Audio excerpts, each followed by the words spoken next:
This edition of the Ridley Report is brought to you by WeUseCoins.com.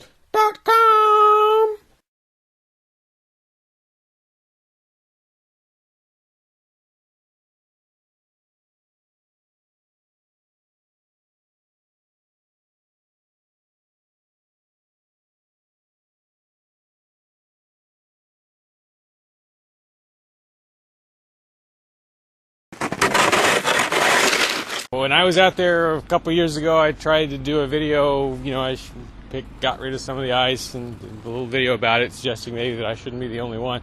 I don't think anyone even paid any attention, unless I'm missing something.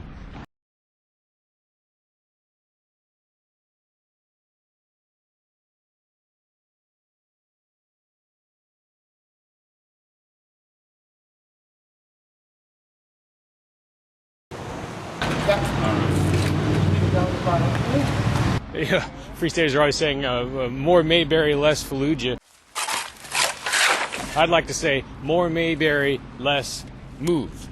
If you remember Move, they were the communist-leaning commune in Philadelphia that was burned to the ground by authorities along with most of the neighborhood. Why? Well, because they were perceived as sort of a threat to the neighborhood. Their demeanor and actions didn't really always do much to help ease that perception. Initiation of property tax resistance. Simply put, I bought this land here under the impression that I own it. It should be accompanied by and thus associated with some sort of improvement to the neighborhood.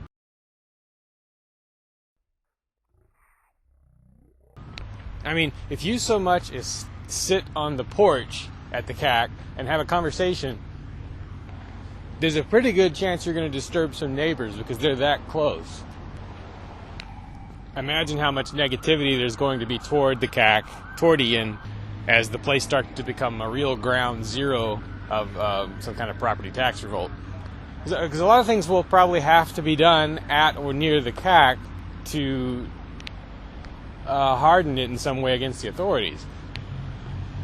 Once that 3-year mark is crossed and the place can be seized, there's going to have to be quite a few people there at all times so that when they come for it, the maximum stink can be raised. But again, it's in such a residential neighborhood that the stink is going to be a double-edged sword. My expectation would be that on the day they come for the house, the authorities will impose...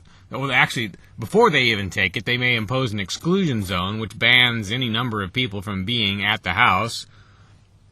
On the day they take it, they will probably block roads leading to it. The way you handle that, maybe, would be to create scenes of some sort at each of the roadblocks, or to occupy some piece of town property in response, peaceably, expecting to be dragged out of there. But the goal here, I think, probably should be not just to maximize publicity, everyone already knows that, but to trigger a sort of second or third phase in the property tax revolt, to inspire someone else to do the same thing, hopefully 10 or 15 someone else's. Now, if Ian and company have set different goals, fine. But what exactly are the goals? I mean, there should be clearly defined objectives. Every aspect of this should be documented as well as possible, especially on video.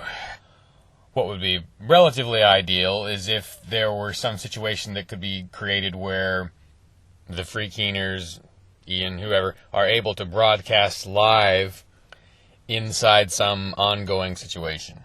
So would that require barricades of some kind? Would it require boarding up the windows? Should there be some method by which the people inside the home can render the home unusable to the bad guys after they've got it? Again, in a peaceable manner. Retreating armies, I guess in the days of old, would, well, I don't know if it was always done by retreating armies, but someone would sow the ground with salt, right, so you couldn't grow there. The Swiss, in their time, made plans to eliminate infrastructure on their withdrawal